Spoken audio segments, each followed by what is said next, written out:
manager here at Bevy, and I run my own community called Fuck Up Nights Toronto. Not about swearing or bad words. This community is all about sharing stories of professional failure and lessons learned. So we're definitely going to try to incorporate a little bit of that into this panel. And I also host a podcast called Create Community. But I'm super excited to hand it over to Lincoln, who'll say a few words about himself and then introduce our amazing panelists. Thank you, Marcia. Appreciate it and happy to be here. So as Marcia mentioned, Electronic Arts and Twitch alumni. I actually started in the video game industry at Westwood Studios. For those of you who have been around long enough to remember Westwood and the venerable Command and Conquer franchise, where I kind of cut my teeth in the industry. Westwood Studios was acquired by Electronic Arts. So spent about 17 years at EA, quite a long time. I was responsible for a range of different franchises, including Medal of Honor, Burnout, Battlefield, and Star Wars, where I was responsible for product marketing and brand management. And all along the way, community was a critical part of our successful playbook. All of you in the gaming industry are fully aware of the importance of community, fostering a good community, building a good community. They can make or break any game, really. And so I took that experience and after I left EA, I joined Twitch for a brief period of time where I was responsible for integrated marketing. And part of that was the creator community. And the creator community was desperate to connect in person and kind of in smaller local gatherings in their cities, whether it was in Vancouver or London or Austin. And there really wasn't a platform available for them. So we brought Bevy on board at Twitch, which is how I got excited about Bevy and decided to join the team full time. So I've been at Bevy for about 2.5 years and get to work with a lot of different gaming communities, including Roblox, the Unreal developer community, Wizards of the Coast, Devolver Digital, and it's really exciting to be able to kind of connect with community leaders across these different gaming companies. So excited to be hosting this panel here with 3 amazing panelists, one of whom we should give a congratulations to Emma. She just won a Community Industry Award for Gaming Community Manager, so shout out to her. Marc-Andre was also nominated, and so for those of you who are aware of the CIAs, you're familiar with the CMX community, so a big shout out to them and the work that they're doing there, and looking forward to connecting and talking with Chris, Emma, and Marc-Andre today. So I'll pass it over to each of you to give a quick introduction of yourself. So maybe we'll just kick off with Marc-Andre. Awesome. Thanks, Lincoln. So my name's Marc-Andre. I'm based in Toronto. I work at a company called Yukon Games. Really, my journey into community management really started in customer care, focusing on the social media side of things. So it was in that role that I was, really introduced to community management. Obviously, dealing with social media and going through customer care interactions, you're interacting a lot with community manager, and it was my first opportunity to really see what that role offered, and it was really eye-opening and also exciting for me. And so that was 2012. So I was in that role for a little bit. And then, I had an opportunity to move into a different type of role where it was more marketing focused. And so I pivoted over to a digital marketing agency, a small agency to kind of help out, build out social media strategies there. And I was there for a few years. And then after that, that's when I was presented with an opportunity to move into the gaming industry. And so, I was super excited about that. And I moved into a company called Gameloft, and I looked after the community for a Disney licensed game called Disney Magic Kingdoms. And so that was about, I think, 2 years or so, 2.5 years. And then I moved over to a game called Lego Legacy, which is a Lego licensed game.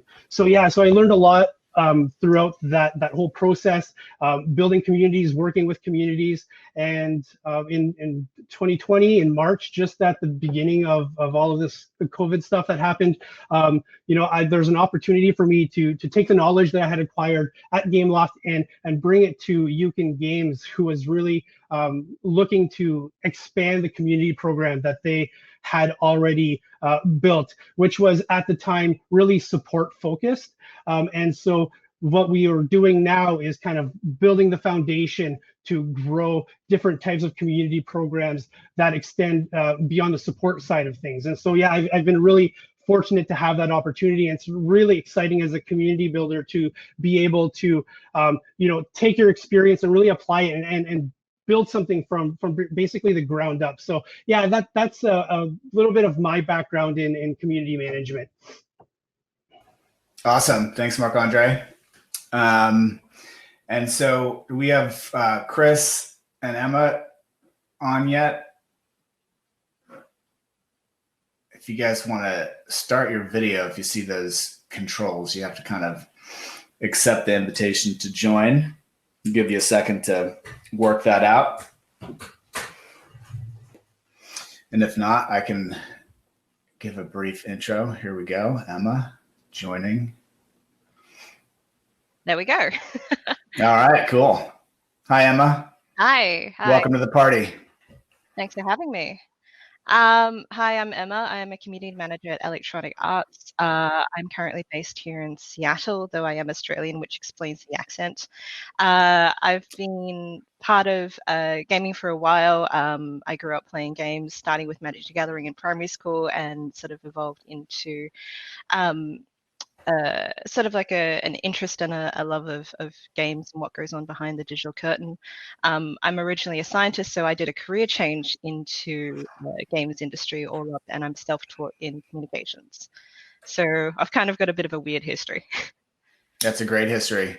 Emma, your audio sounds fantastic, but your video is not turned on. So you should have a video button to start video down there. Yeah, it shows that I've got video on right now, so I'm not quite sure why it's not coming up. Okay. You can probably refresh, maybe try that and jump back in, and we'll pause, or we'll go over to Chris for a quick introduction. I see Chris has joined us. Hi. Oh, there you go, Emma. We can see you now. Sorry about that. No worries. Over to you, Chris. Hello. Hey, your video's not on either yet. Okay. But you can just kick off with an intro. Okay. So my name is Chris Lynn. I am the product manager for Dungeons and Dragons at Wizards of the Coast. I'm also deeply entrenched in the Dungeons and Dragons Adventures League. I was head of that community until very recently, when I stepped back to focus on creating our products. However, I'm still very, very involved in the product pipeline for creating content specifically for that community. Oh,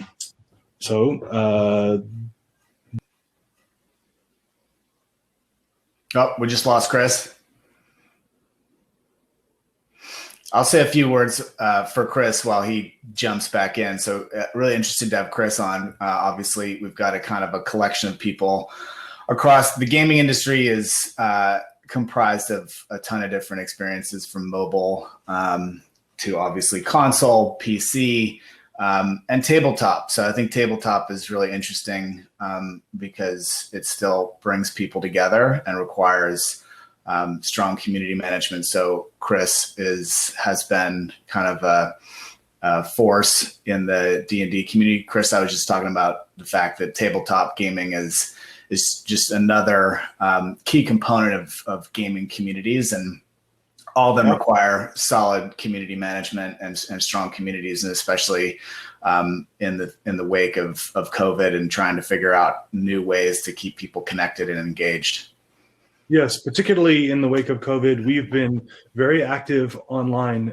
We have players playing in many platforms, whether it's Fantasy Grounds, Roll20, on Discord,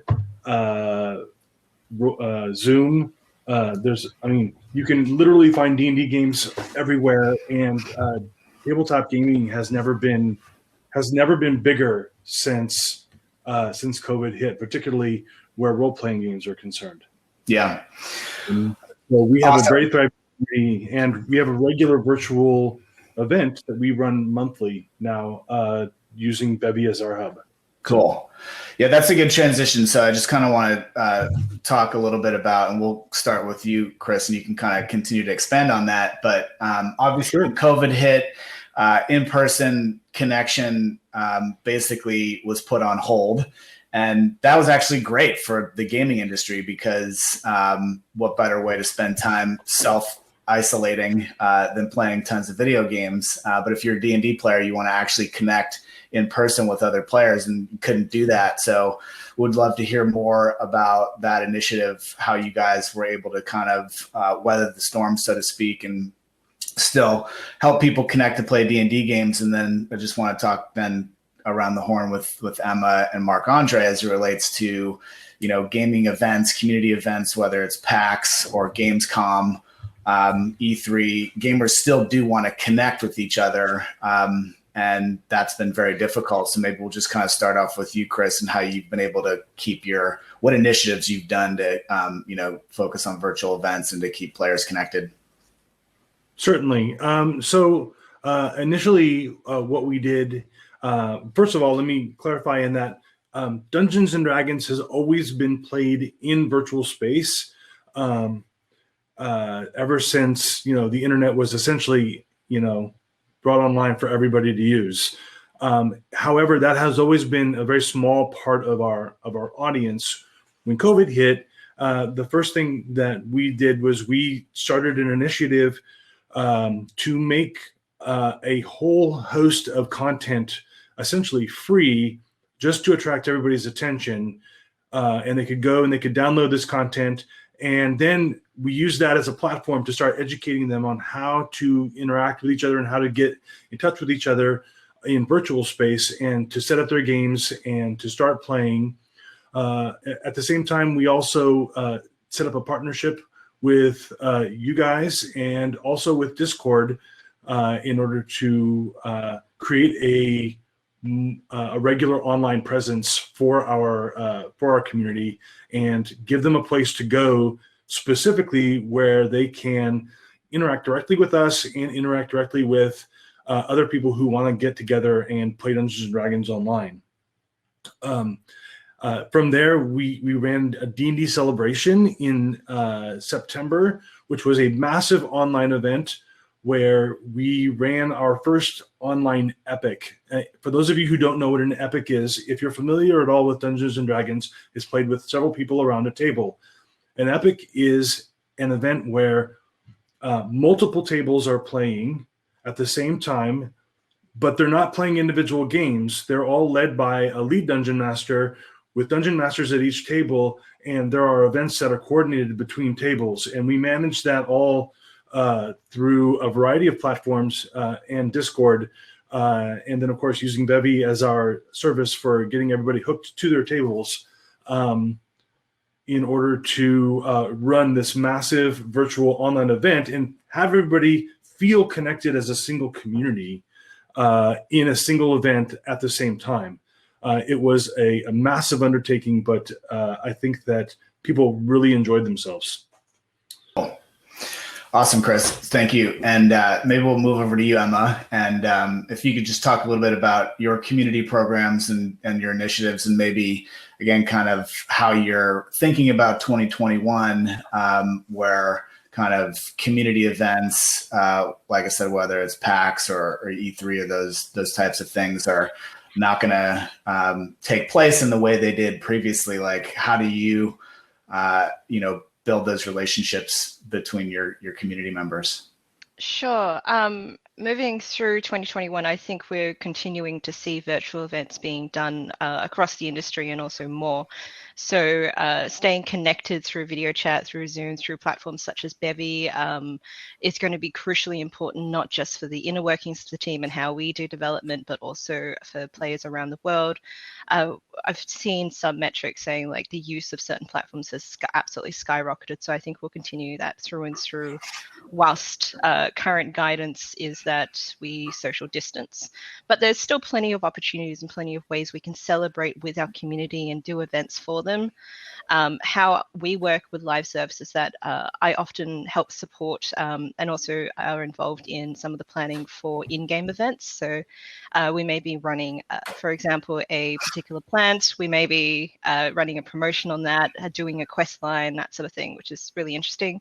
There's also cultural events, things that affect on a wider scale. So, for example, Lunar New Year is a great great example of a cultural event that we can help celebrate with a part of our community.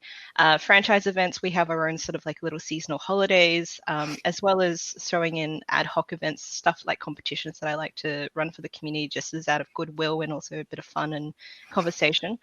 I would note that earlier on in the pandemic, and this was an EA-wide initiative, we did Stay Home, Play Together.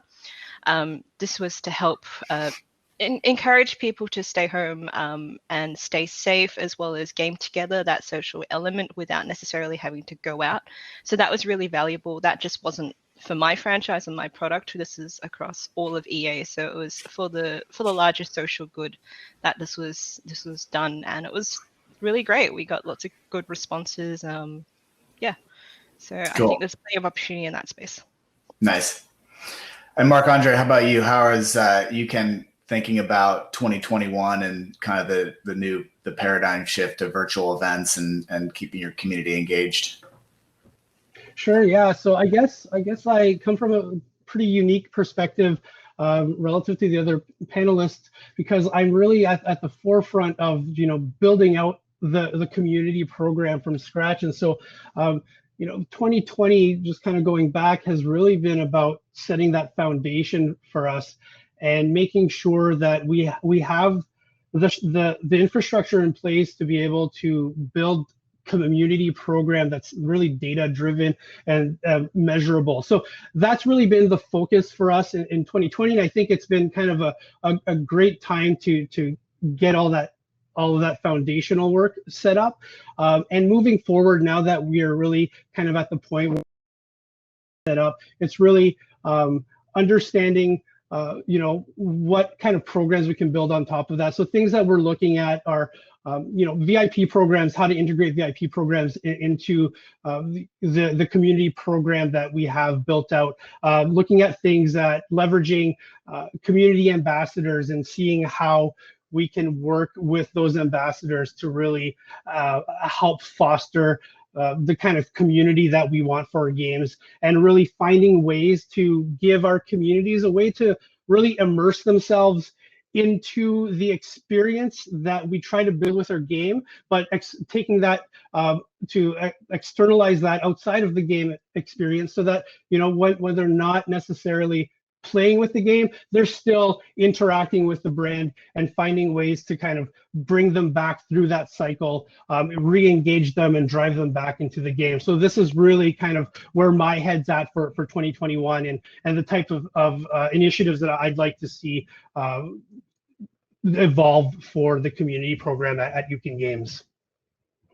On that point about ambassadors, just want to talk briefly about the kind of values that you, each of you want to foster within your communities. So I think obviously ambassadors are a great way to do that. My experience at EA, the Game Changer community or other initiatives like that. Obviously, Chris, with the D&D community of Dungeon Masters. Just curious, maybe we'll start with you, Emma, in terms of those values. Whether it's to be kind, to be respectful, welcoming to others, how do you kind of set the tone for those values, and how do you encourage those and kind of give a voice to moderators or ambassadors or whatever you want to, however you kind of label it, to foster those values and deal with any kind of challenges that might come up? Sure. A lot of those values you've already listed, like welcomeness, positivity, that sort of thing. This is definitely things we would expect of everyone in our community, not just our ambassadors. You briefly touched on the Game Changer program, which is something that I've worked on extensively, particularly in the mobile portfolio. We're very selective in terms of who we look at and how they present themselves, what sort of content they do. For example, this would be common sense for any product and brand. You don't exactly want to work with someone who's constantly inflammatory or posting quite not very nice comments. I mean, that's really quite common sense through and through. So we want to work with people we see potential and who are already doing a lot of good. They don't have to be content creators, ambassadors, to use that vocabulary, but game changers to me don't necessarily have to be content creators, don't have to be making videos on the daily or the weekly or something like that. Game changers can also be community leaders, so they can be admins of fan groups, forums, moderators in their own groups. So to see that, I want to see how these people work, how they engage with their community, what do they want to get out for their community, not just themselves. So it's giving back, as well as like how do they communicate, how do they present as well. So we want them to be getting a lot of value out of a relationship with us or any other brand, as well as we want to encourage them and also show the community, it's like, hey, we're happy to work with people who are respectful, who are great, who are friendly, that sort of thing. So you are in some ways leading by example. And if you're a community manager or a professional dealing directly frontline with communities, obviously you want to demonstrate the same values that you hold dear.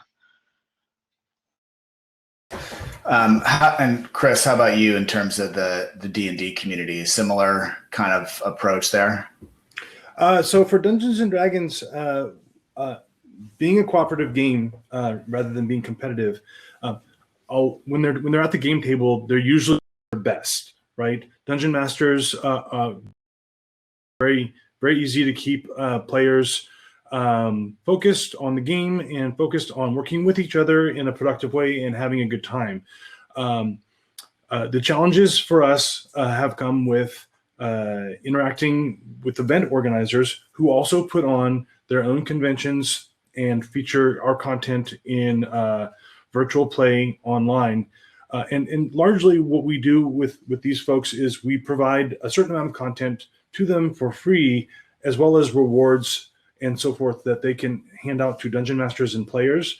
But we only make that available if they have an appropriate code of conduct and an action plan for managing that code of conduct as they're proceeding through their event. So we use that as a carrot, I guess, to encourage them to be welcoming and a safe place for everybody to come to their event and sign up and have a good time. For the most part, inside of places such as like Discord, we have worked with the Discord moderation team to essentially exercise a no tolerance policy with regards to negativity and other types of behaviors that might be inflammatory in the game space. And so we absolutely do not hesitate to bounce somebody when that becomes an issue. However, for the most part, Dungeons and Dragons players tend to come together as a community of people who like to cooperate and sit down and play and have a good time. So that's really the exception more than the rule, to be perfectly honest. Totally. I think my experience at Twitch was interesting because, the power of Twitch is not necessarily in the huge communities, following Dr. Disrespect or Ninja, where it tends to just become just noise. It's really in those smaller communities where people know each other. And to your point, when they're at a table, they're at their best behavior.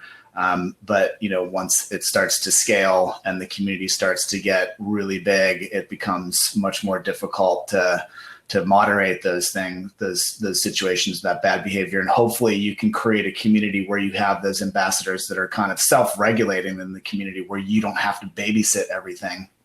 So I'm curious in terms of, maybe Marc-Andre, in terms of as you're thinking, as you're kind of building from the ground up, in contrast to Emma and Chris, who are managing huge communities already, what kind of, I guess, maybe foundational elements are you putting in place? And maybe you can also transition to in terms of metrics and goals, which was my next question for community. I mean, there's lots of different ways to measure success, but maybe if you can touch on one or two that are important to you as you kind of, build from the ground up. Actually, just kind of stepping back, because with Yugen Games, really we're kind of growing things. But I've had the experience of when working on Disney Magic Kingdoms, working with a lot of different types of what I would consider ambassadors to the community, and kind of touch on what Emma was saying about there's a lot of different types of people that might be considered ambassadors, and the ones that I worked with specifically were really focused on building communities around the game that weren't necessarily part of the official, what we would call the official community. And so these are fan-made groups that existed on the peripheral of the main community hub. And that's really where I look to see how I can work with these individuals, figuring out, who they are. Do they represent the values that we want for our community? And if they do, then it's finding ways to work with them, reaching out and supporting them. I know that sometimes we have unofficial communities, and so sometimes they're not necessarily viewed as a positive thing. But in my perspective, I think that having these kind of fan-made and fan-run communities is a sign of a really healthy and thriving community, and I think that that's fantastic. And supporting those people that are supporting your game and your products, that's really important to do.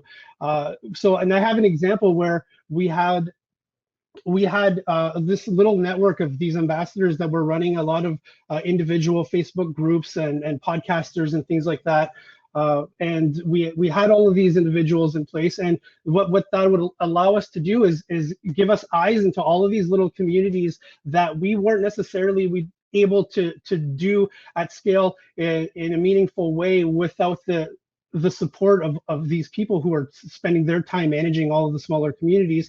And that allowed us to, there were our ears and eyes within those communities, but also they allowed us to disseminate information into those communities by building that network. We had a situation once where there was a dev build of a game that was released accidentally into the App Store, which could have had a serious, economic impact in terms of the game, because ultimately players would have had access to unlimited currency within the game. And it was because of the ambassador program and fostering those relationships with those ambassadors that we were able to identify within 6 minutes of that release being pushed live that there was an issue. And we were able to pull that down within a half hour of it going live. We completely avoided any major issues with that. So having these fostering these kind of relationships with the people who are supporting your products is vital and very important to be able to sustain that kind of healthy community, and to make sure that you're able to do it at scale. Obviously, a lot of people, we're all community builders. A lot of us are community builders within the audience today, and sometimes we don't necessarily have all the resources that we need to kind of manage, especially if you're working at a smaller organization. And so you need to find ways to set up those networks and to get the most out of the community as you can with the resources that you have. And that was the way that we were really able to do it on Disney Magic Kingdoms, and it really worked out for us. So in terms of values, we're really looking at things, positivity, playfulness. We want people that are interested in building connections and supporting other people and kind of working with them to support their communities in turn. So, yeah. Awesome. Thank you. I'm going to kind of switch over to the audience questions real quick. We got one from Khalif Adams. Oftentimes, communities of color and marginalized communities get left out of conversations and opportunities because many times responses they have towards bad actors in public gets deemed as not brand safe. When picking new brand ambassadors, how much are you tracking context and overall brand presence when picking folks? Maybe we'll start with you, Emma. So with marginalized and underrepresented content creators and community leaders and stuff like that, we actually make a concerted effort to sort of like reach out, do outreach, evaluate their content, evaluate how they are. In my personal experience, I've never excluded someone just because they may be dealing with bad actors and stuff like that, though, you know, depends, the response is on a case by case basis. But you need to look at context. I wouldn't pick something up and be like, I don't like this automatically. Like, what is the lead up to this? What is the context? So I think it's very much a case by case basis.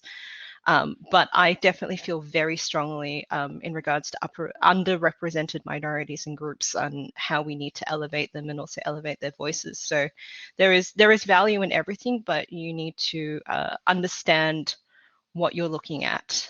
Is it a one-off? Is it a pattern of behavior? But yeah, I feel very strongly that we should be more inclusive and actually show diversity in our communities through and through. And just to build on that, so how do you kind of elevate or celebrate those voices, those underrepresented voices in the community? Do you have any examples that you can share? Yeah, so with our Game Changer program, through development, whether that be an upcoming title that hasn't been released yet, or in a live service title, we'll actually bring people into studio, back when we were able to, of course, so they can get hands-on, meet the dev team, and actually, you know, give their feedback in person. And from that, we allow them to do content. Another example that I've seen recently is actually on the sim side, regards to create a sim that feature being more inclusive of various skin tones. And I understand that particular team worked very closely with quite a number of people of color to make sure that there was proper representation and a respectful representation of that in game. I didn't work directly on that initiative. However, I have friends that did. So I understand that they sought direct feedback and wanted to work with people that, you know, to make sure they were represented and seen in their game, in their favorite game. Cool, thank you. Chris, Marc-Andre, anything you guys want to add to that? I can briefly. It's a little different on our side, but we do work very hard to basically elevate a diversity of fans and also community leaders. We have we have a whole docket of streamed games that we support on our own Twitch channel. And we are constantly looking for new talent and new members of the community, strong community leaders across, you know, the entire population that enjoys playing Dungeons and Dragons, and have always done a really good job of putting up a diverse cast of players and dungeon masters that are presented on those. Additionally, we're always looking for different perspectives and respect different styles of creation when it comes to choosing freelance authors and so forth to work with us on our products. So it's very, very much a value of ours. Nice. Awesome. I'm going to switch gears and kind of go back to the KPI conversation. So during my time at EA, I don't know, Emma, if it's still used, but the core player metrics were kind of a key indicator, and it's not all indicator of success. And I think we always have to remember, it's not always about the Benjamins. It's not always about monetization. And just curious if each of you can kind of share what you see as the most important kind of community metric, whether that's engagement, satisfaction, just what is, as you again kind of look to this year, how do you measure success? And if you can kind of talk to those key metrics, that would be great. And maybe we'll start with you, Marc-Andre. Awesome. Yeah. So as I mentioned, one of the big things for us, one of the important aspects of building the community program is making sure that it's really measurable, and and making sure that it's really aligned to the objectives of the organization. Sometimes that does mean the Benjamins, and sometimes it's sometimes there are the other aspects of it that are beyond that. So some of the things that we're looking at are retention. Obviously, that's an important aspect of it. So question that I ask is, when players are part of a community, does that mean that they retain better or worse? I want to know that.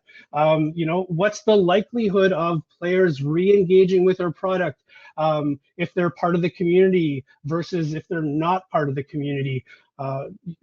In terms of engagement, how many play sessions do they time? How many times they log into our app? How much time do they spend in our app? What's the average, total game sessions that they have over a period of time? And so we want to look at that and see what kind of behavioral differences we see with our community members. In general, even with average revenue per daily active user, that's an important one that we're looking at because it directly ties to our bottom line. And we see that community members have a higher value than our non-community members. They retain much better than our non-community members. They're twice as likely to re-engage with the product once they're part of the community. And they're playing more sessions, and they're playing longer sessions as well. So these are all things that we're tracking and we're looking at, and we're definitely seeing the value in supporting the community from a business perspective.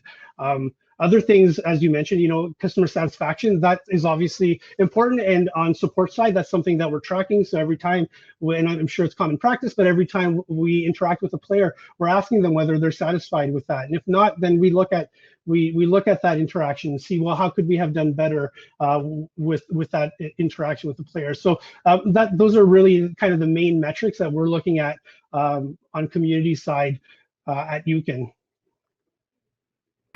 How about you, Emma? How do you measure community success? So I have it through my own experience. I know that we live in a world that is increasingly more data-driven, and it's all about KPIs and metrics, which is great. But I believe that we should be data-informed, not just data-driven. And what I mean by that, it's very easy to look at numbers in terms of DAU and retention and all of that, but we need to take into account qualitative data. Community managers and people who work in this sphere are in a unique position where we do see a lot of qualitative data, and we should make sure that's heard in a lot of conversations and where decisions are being made. Now, the numbers might say option A is going to increase this metric by X%. That's great. But what is the qualitative impact on that? Is it going to lead to huge negative sentiment? Or is it going to lead to a particular subset of players? For example, even though you might be easing the way for newer players, could you be at risk of aggravating your elder players? So you need to have a wider picture than just numbers and metrics, but that's just my opinion. In terms of what dictates success, and I'm looking at this purely from a community point of view, is looking at community health. Stuff like likes, impressions, engagement, that's all great. I will never dismiss that, but it is a bit of a trap that some people can fall into, that these are hard and fast measures of success and great. I've seen a lot of contexts where it can appear or can more or less be vanity metrics, but it's just something to keep an eye out for. But I do believe in a balanced view and presentation of quality and qualitative and quantitative metrics. And Christopher, how about you? You're on mute. Yep. There you go. I'm just getting that. So obviously we look at the same types of metrics as digital gaming companies, right? Engagement is very important. Impressions is extremely important.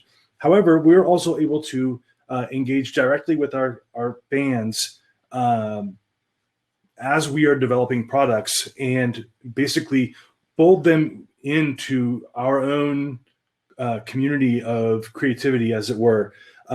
We have constant, we call them Unearthed Arcana articles that are going out that allow people to preview content that we are developing and then click on a link and fill out a survey and give us immediate feedback on what they think of this, how they think it's going to impact their game, both numerical and from a narrative standpoint, and really dive into the content piece by piece as we are developing something new and fresh for them. We take all of that in-house, and we take every sentence written very seriously and every number very seriously as we are crunching our own numbers in a system that is just as math-driven as many video games out there.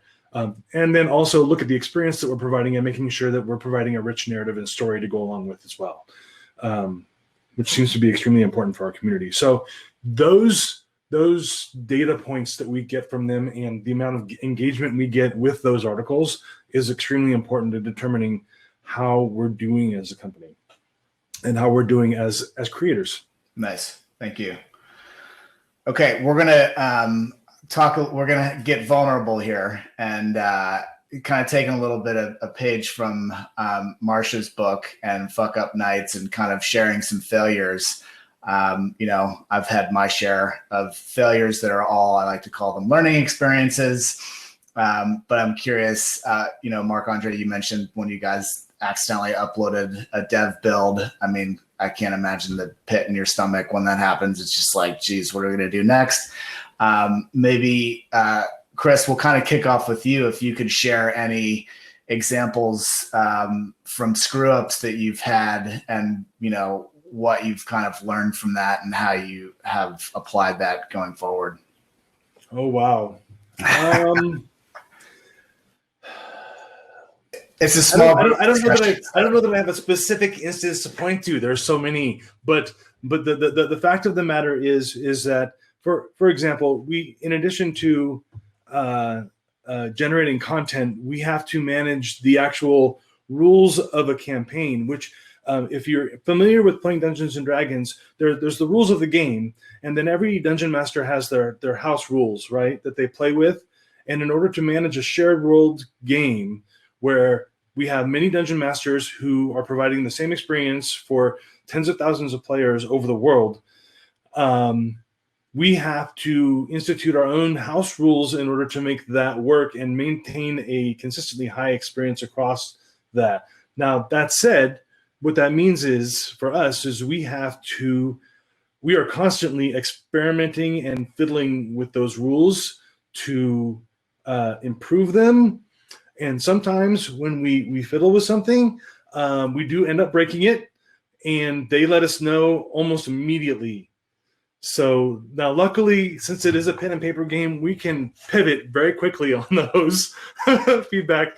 But there have been so many instances that it is impossible to point to any one. However, our fans are extremely engaged and very passionate and not shy about speaking up when they have something to say. So we rely on them for that. They keep you honest. Yes, they do. Emma, how about you? Any good examples of screw-ups and what you learned from them? I've kind of got sweaty palms, just thinking about it, because I have made plenty of oops in my career, and I think we wouldn't be human if we didn't make it. We learn more from our failures than we do our successes, and I'm a firm believer in that. I've done silly things like not double checked my scheduling date on when stuff has gone live, and so I've managed to pull it like as soon as I've seen it. I was like, oh yikes! But it's a very good lesson to check your content, check your dates, check your timings, that sort of thing. I have had situations where perhaps the communication wasn't so clear when we're explaining something, or when we're trying to get something out to our players, and there's just been a little bit of miscommunication, or something's not clear, and you have that. If anyone is familiar with Tom Scott, they may be familiar with the concept of the oh no second.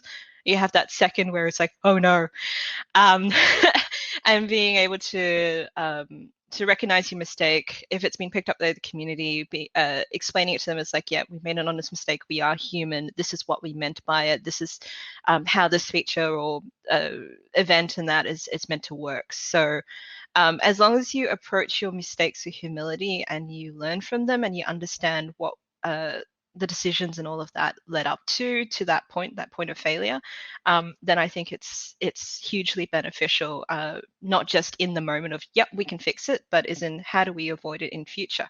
But also to errors to be human. So generally speaking, like I have a lot of sympathy for other people who I've seen mistakes out, like maybe a fellow community manager at another company or another industry has just done an oops. I'm just like, oh man, I feel sorry for you, but okay, that's okay. I get you. I feel you. So you have a lot of sympathy. I think that approach, just taking it with humility, is really important, because the community and the strength of your community, people are forgiving, I think, as long as you are transparent and learn from those mistakes. Marc-Andre, do you have anything you want to add? Yeah, I guess just briefly from the perspective of building the community from scratch. This is something that I've been working on, and I think that the thing that I've learned and the learning opportunity, I guess, that I had in this whole process is really to kind of not try to build everything out at the same time, and to let things kind of grow a little bit more organically. And that was a lesson that I learned throughout this process, is maybe just to narrow down the focus, figure out what the core of the community will be, and then let that kind of grow and expand organically, as opposed to trying to make it too big too fast. And so that's something that I've learned throughout the process, and may be helpful to anybody who's in the position of building out a community program from scratch, at least from my perspective.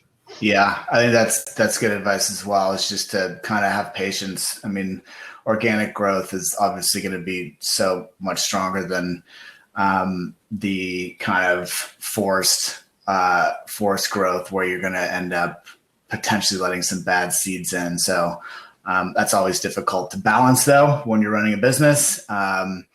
So good to keep in mind. Question from the community, the audience, from Natalie. So I think this one's probably more for you, Emma, but I think it applies to everyone on the panel. Do you have any suggestions on how to reinforce the importance and value of qualitative CM data within a more data-driven game teams? It's a great question. Yeah, I think a lot of that comes from culture and mindset. So being able to have an honest conversation with your leads or your producers and stuff like that, to see how they value community. Where do they care and want the community voice and input? Because ultimately, if you don't have a community, you don't have a product. It's a core philosophy that I believe in. So I would start from why, where is the current mindset and the culture in approach to community and its value? Do they see value? In which case, how much and where in the process, and where do they want to see more of? And start that open conversation there. It can be a little bit difficult to move people out of certain mindsets, particularly, again, as I said, we are becoming more data-driven. To sort of encourage and massage that into more of a data-informed mindset of like being more encompassing of more than just hard metrics is a challenge. I won't say it's necessarily easy, and I'm not quite sure what the makeup of your team is currently, but I would open up that conversation and see where that takes you, and see what opportunities are available for you to insert where. Is it like through the design process? Is it through live service, that sort of thing? So I would just start from there and see where you go. And I wish you the best of luck in that.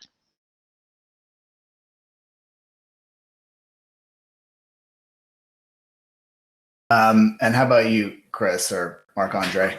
Anything to add to that? Great question. It's actually something that I was thinking of when Emma mentioned qualitative data, and yeah, I completely agree. It's definitely an important aspect of providing that information to the team, being able to report on that. And yeah, it's definitely one of the challenges that I think we all face. It's when our communities aren't happy with something in the game and it's performing well from a business perspective, and it's being in between in that point where you're obviously advocating for the player, and you're trying to make sure that their voices are heard, but also seeing it from the business side of things. And so it's always, there's this push and pull, and it gets really challenging. And so I guess like I'm curious to know how the other panelists handle those types of situations, because I've had countless of these, and these have been honestly the biggest struggles that I've had as a community manager. And I'm curious to know how everyone else kind of handles that situation where obviously you're getting the feedback from your players, but then on a business side things are performing well. So how do you advocate for the player in those types of situations? I think that's actually a good transition. We're going to be breaking into the network tables soon, so that's a good topic for us to discuss there. Before we do that, though, another question from the audience. This one's from Graham over at Devolver. I don't know if you can see, I've got a Devolver kind of hoodie on, but Graham wants to know, from a community management perspective, is there anything that predates COVID that would not make it back in a post-COVID world? Maybe we'll start with you, Chris.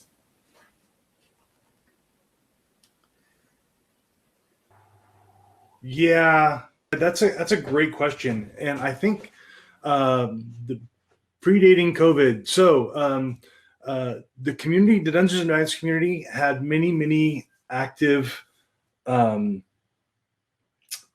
in-person convention experiences, conventions, game days, hobby stores, and so forth. And I foresee that while we will see some of that in a post-COVID world, I think those events are going to be smaller and more tightly controlled, and much fewer across the entire industry, as it were. So yeah, it's really important to keep in mind that I don't think there's ever going to be a true post-COVID world, just a world with less COVID. and at that point, we're going to have to be very controlling about what types of events we can support and what types of events we can't support. But we're pretty sure that the virtual play elements are going to be here to stay, and the growth that we've experienced in that community is going to continue to expand even after COVID, as it were. So, well, thanks. And Emma, anything do you want to add there? No, not really. It's almost hard to imagine life pre-COVID, I'll be honest with you. I mean, I do want to see the return of fan events such as PAX, E3, Gamescom, all of that. But I think there will be modifications to how we approach, for example, this is off the top of my head, for example, playing demos on supplied hardware, being able to sanitize them, doing public health, like more of an emphasis on public health and safety in that regard. But in terms of like anything I don't want to see post-COVID, nothing really comes to mind right now. I think there's always been lots of different ways to engage with fans and engage in person, and I don't want that to go away. I think we will continue to see virtual events. This space is continually expanding, but very much I'd like to see the in-person events come back in whatever form is most safe for people who do want to engage physically. Yeah, I would just add, I like that question. And as someone who's been to, I lost count, 15 Gamescoms and more E3s, the power of the excitement of all converging on one city and in this huge kind of community of gamers it's hard to match that. But at the same time, I think the smaller, so I agree. I think those big ones are going to have more of a virtual element, but being able to connect locally in smaller groups where you don't have to travel such long distances, but when you still can connect with other gamers, and it is more kind of personal, because that's kind of what I was mentioning in terms of Twitch, is the smaller communities where the people that you're connected with, I think creates that opportunity for just better kind of engagement and connection. So the fan events, I think, are going to continue from a virtual perspective in the large formats, but the smaller local in-person gatherings, I think, are going to become more prolific. I don't know, Mark, Andre, we'll leave it to you for last kind of thoughts on that question before we break into networking. Do you have anything else you want to add? I don't really have much to add to that. From the mobile gaming industry perspective, I don't think that there'll be a lot of changes. I guess specifically with the games that I've been working on, we're not necessarily looking at participating in those large scale events. I'm sure that tabletop gaming is definitely a place where we'll see that impact a little bit more in the bigger conventions. But there's nothing that comes to mind when it comes to the products that I'm supporting at the moment. All right, well, thank you, everybody. I appreciate the conversation. This was, I hope, the first of many potentially monthly conversations that we're going to have throughout the year, and it's going to be interesting to see what the year throws at us. And with that, I'll pass it over to Barsha and our kind of breakout sessions. Awesome. Thank you so much, Lincoln, and thank you for moderating the panel. I'm really excited to make this a regular series. So we are going to send out a survey after this event. I'd love your thoughts on this one. I'm also marsha@bevy.com if you want to provide me some direct feedback on any specific topics or speakers that you'd like to see at future sessions.